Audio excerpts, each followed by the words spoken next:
Right, kia ora and welcome to this PAROT webinar. This one is on student view and mentoring conversations. So as we go through today, sorry, lost my train of thought. We'll start with introducing myself. So kia ora, my name's Jake. I went to uni, so I've got to get to put a few letters after my name, which is always exciting. I was a teacher for 11 years and I stepped out of the classroom at the end of last year. I was a teacher at Westlake Boys for a couple of years before moving down to the sunny Kapiti Coast. And I'm a big fan of living on the coast. It's lovely. I was the original developer of Assay, and I also developed NZ Grapher, PAROT, and Report It. So a few things for this webinar as we go through.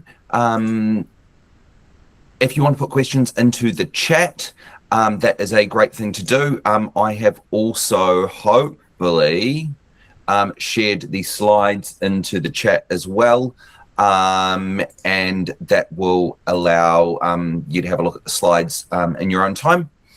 I'm aiming to be done well before 4:15, but if you want to hang around after and ask questions, I'm more than happy for that as well.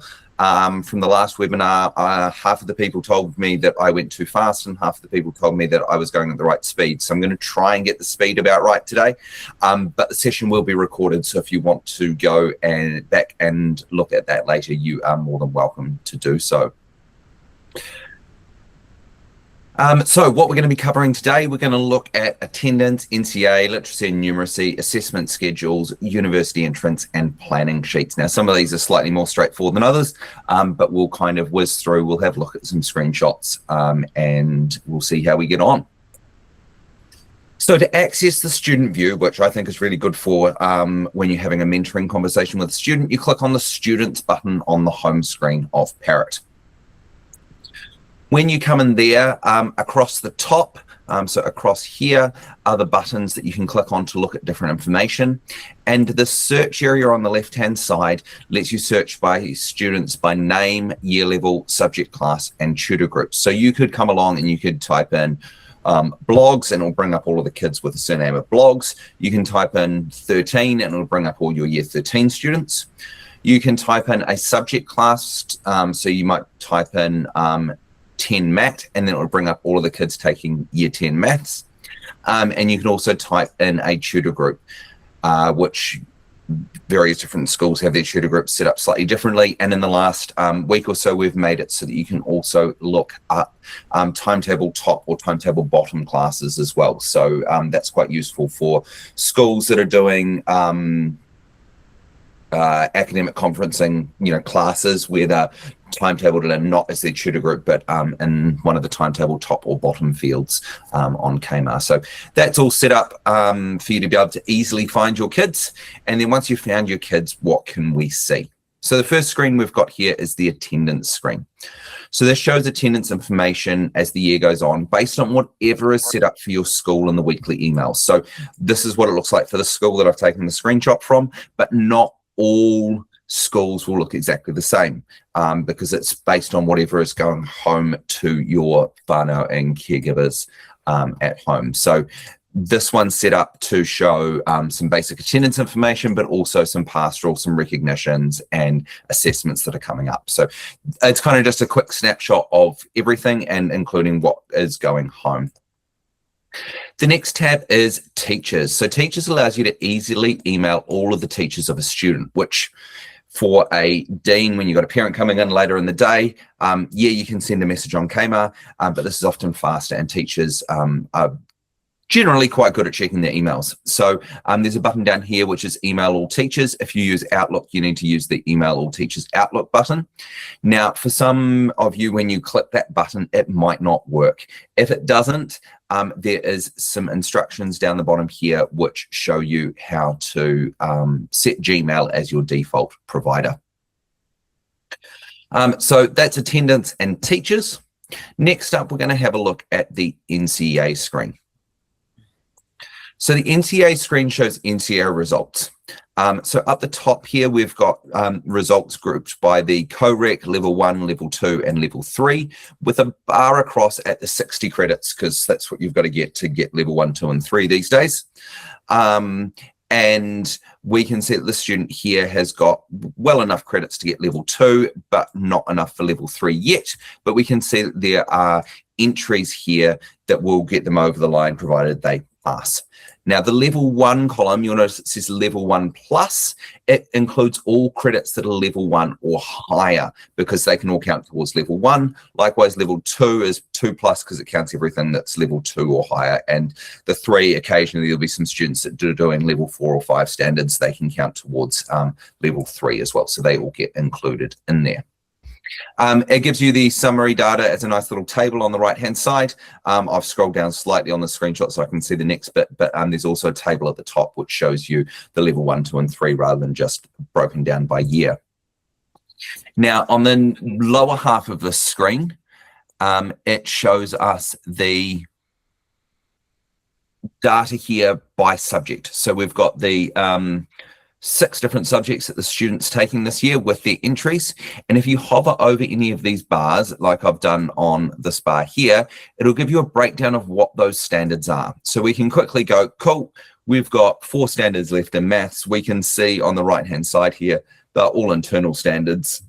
And so we don't need to worry about any exams for maths. Likewise, if we hovered over any of these other areas, it would show us what those results were for.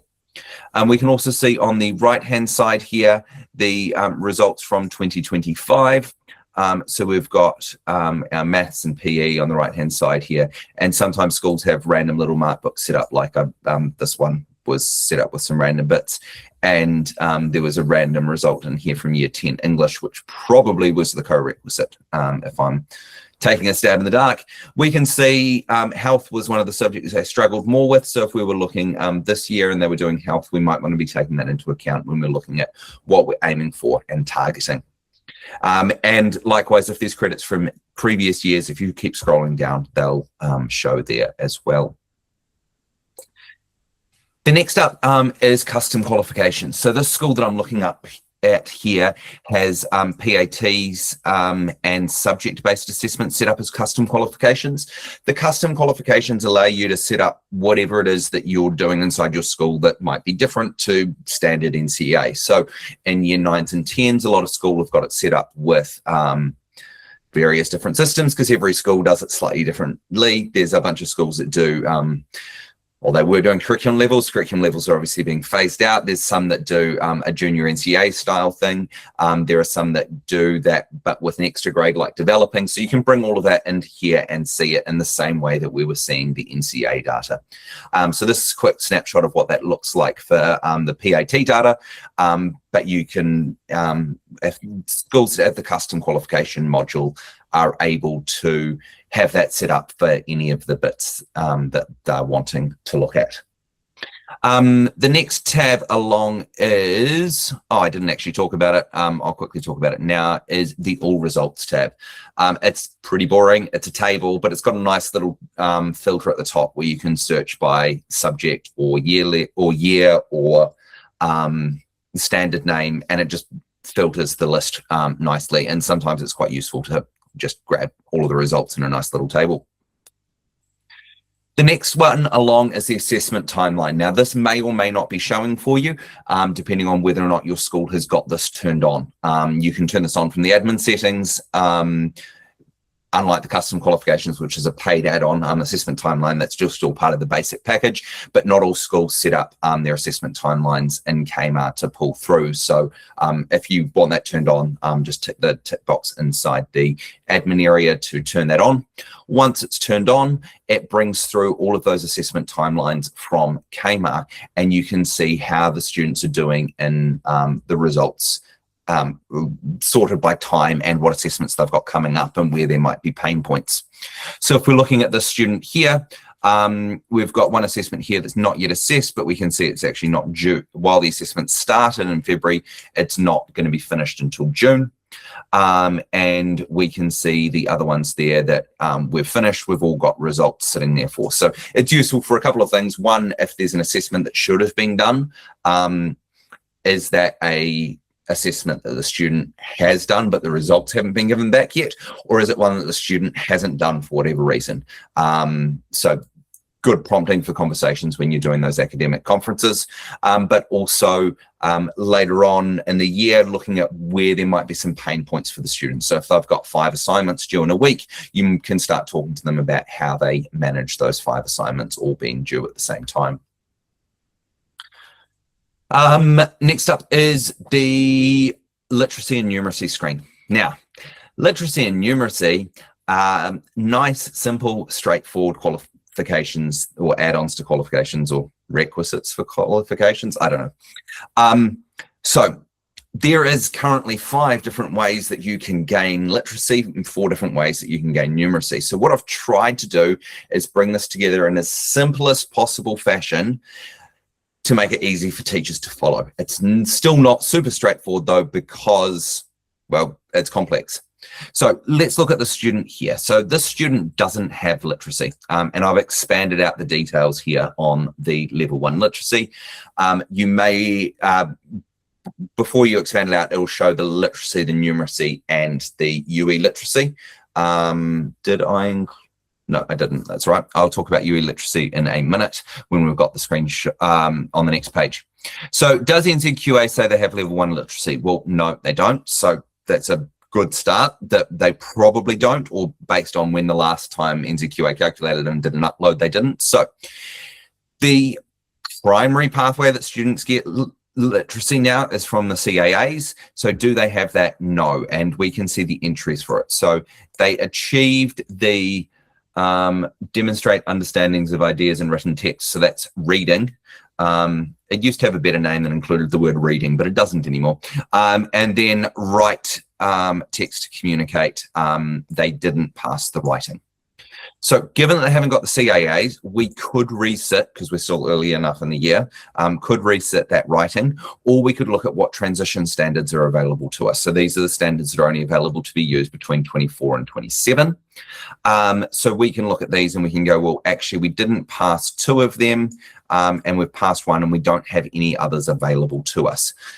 So that there is, you know, not a great start for trying to get the 10 credits from this bucket. Then the Martini transition standards are a different set of standards again. The old unit standards are only available to students who are transitioning out of school. So there's very specific rules as to when and how they can be used.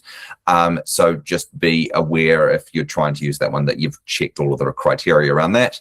And then we've got if they start the standards in 2023 or earlier, which most of the kids now are kind of starting to phase out of that, but there are still particularly in year 13, there are quite a few students that I've seen in different schools where students did some extra standards in year 10 because we knew that getting the level 1 literacy from the CAA might be a bit more difficult for them. So that is the literacy bit. Numeracy works exactly the same, except there's not the Martini transition standards.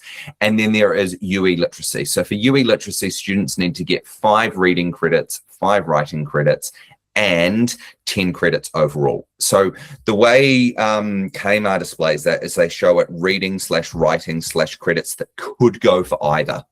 The way I do it, so you don't have to do the mental maths of adding, is it how many credits have they got for reading, how many credits have they got for writing, and how many credits have they got in total? And those numbers just need to be 5 or greater, 5 or greater, and 10 or greater. And then it gives you a list of all of the standards that can go in those categories as well. So that's literacy and numeracy. Now we're coming on to university entrance. Just like literacy and numeracy, university entrance is one of those really nice, simple qualifications that doesn't have any weird or unusual random bits to it. Or not. So in order to get UE, you need to have your level 1 literacy, your UE literacy, and your numeracy. So we've got a quick little snapshot of that at the top. You also need level 3, which isn't included up the top there. You also need 3 subjects with 14 or more credits. So looking at this, we've got music studies. Music studies, we've hitting the 14 credits here, so that's nice and easy. Again, if you hover over any of these bars, it'll give you details of the assessments in each of those categories. And PE is also a nice, easy, straightforward qualification subject. Then you start to get some subjects that are a little bit messier, like science. So biology, chemistry, physics, and earth and space science can all get combined together to give you science. But they can also all be separate subjects, or you can do a mix of them. You could potentially get biology as well as science if you did some standards from chemistry and maybe some from physics. They could combine together to give you science. The same is true for mathematics. Mathematics, you have statistics, calculus, and mathematics. And you can actually get all three of those because there are 15 standards in level 3 mathematics. I had a student a couple of years ago where maths was their thing, and they ended up being their 3 UE subjects. They got enough credits across all of them for them to be their 3 UE subjects. There's also some stuff here on the standards that are derived from Te Mataronga or Aotearoa. Most students that won't apply to, but some it does, so that's why they're included there as well. I didn't include a screenshot of it, but underneath this, if you scroll down, we do what I think is some quite clever things, which is showing the subjects which are currently available and subjects which have been passed once you take into account the overlap of standards, because not all standards, you can only count each standard once. So for example, here, this kid can't get both science and biology. They're just going to get one of those two. NCEA doesn't actually tell you which subjects you got UE in. They'll just know that, you know, between science and biology, that is one. What we try and do is work out how many subjects you've got available to you. It makes some assumptions. It's assuming that we're not doing any learning derived from Te Mataronga or Aotearoa. And it lists those assumptions down the bottom, but it gives you a fairly good idea of, you know, does a student have a UE pathway? And if they do have a UE pathway, how many have they passed so far? So that's the UE screen. The next up is the planning screen. Now, I think the planning screen is quite clever because it brings everything all together into one place, and it can be nicely printed to give to students or caregivers, and they can take it away with them, because you often know when we're sitting down and talking to a parent, they like taking things away with them because it gives them something, and it gives you something to talk to. So if we look at the student here that is working towards level 2, depending on what you're working towards, you can change that up the top here. There are 4 different planning screens. There is level 1, 2, 3, and there is a UE one as well. So to get level 2, you need literacy. So they don't currently have literacy at the moment. So at the moment, they would need to get the CAA, or they'd need to get literacy from a transition pathway. Do they have numeracy? Yes, they do. It's from the other standards. So they could get the CAA, and then some of these credits here, they're currently using 5 level 2 credits towards their numeracy. So that could make it slightly easier for them to get over the line if they did the CAA. Yes, there is a way to print in bulk. I'll show you that in just a moment. I've got a screenshot of that coming up. So we can see that they still need 12 credits. And then it gives a list of all of the things below, all of the standards below that count towards the qualification they're after. The ones that are highlighted in blue are they've passed. The ones that are highlighted in red, they haven't passed. And the screenshot doesn't show it, but there's also 2 other ways for 2 other colors. There is a white, which is internals that are coming up, and there is gray, which is externals that don't have a result. So you can quickly see that all in one place. Now, when you're printing, I don't think I can, let's see if I can show. Oh, I can show you. Awesome. That's going to take a moment because it's generating a preview, but, it doesn't show it here. It's not showing. That's right. There is a little tick box in Chrome which says print background graphics. If you tick that, it'll print all of the nice highlights. If you don't tick it, it won't print all the nice highlights. So ticking it makes it look a lot nicer when you're printing. But if you're printing in black and white, you might not want to have that printed because it just makes it a little bit harder to read. Oftentimes, you do want to print in bulk. You might want to do this just before a parent-teacher night. Only admin users can do this. It's not available to all teachers. But if an admin user wants to print in bulk, they can come into admin reporting and reports, and then there's a printing option there. And then you can choose the year level or the tutor or the ethnicity, or gender, the group, or whatever it is that you want to look at. Or if you want a particular thing from another way, you can just come along and you can paste in the IDs. And then you can choose what you're wanting to print. So at the moment, I've got the level 2 planning sheet selected, but you could choose the level 1, 2, 3, or UE. There's a couple of other things that you can choose there as well.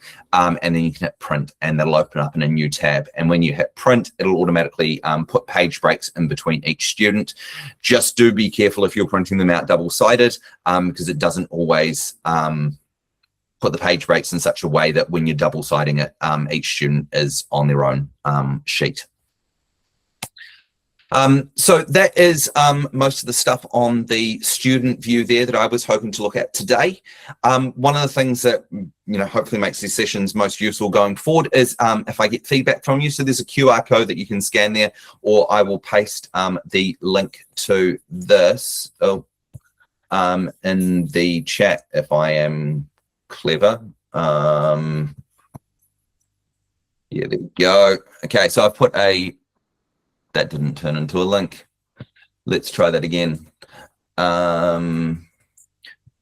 There is a link in the chat that you can fill in for me. That makes my life much easier, or hopefully makes these sessions more useful going forward.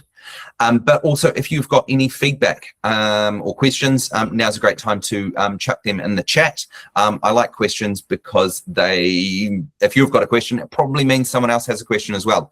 You can either chuck them in the chat, or if you want to unmute yourself and talk, that is fine too. So we have a question here. Can the assessment timeline be transferred into or presented as a calendar view? No is the short answer, but I like that idea. So let me make a quick note about that, because I like that idea. So yeah, thank you. I will, it won't happen immediately, but I do like that idea. I think that would make it a lot easier for students to be able to see.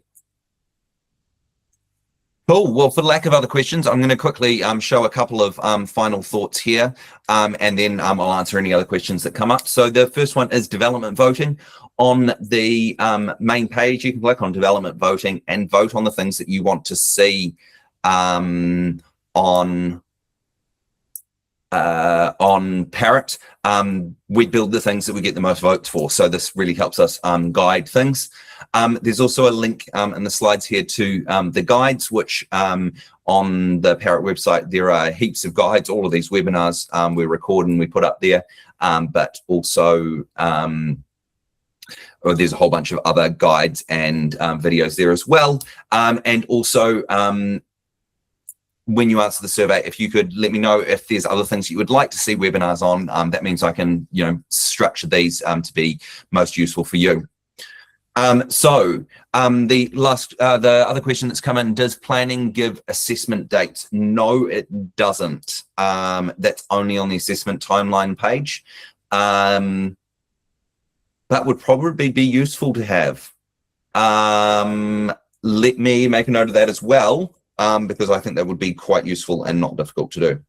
Planning screen show assessment date. Cool. So if anyone else has got any other questions, please feel free to unmute yourself. Otherwise, if you want to go and enjoy your afternoon, it's lovely and sunny where I am. I don't know about you guys. Please feel free to log off, and that's pretty much us for today.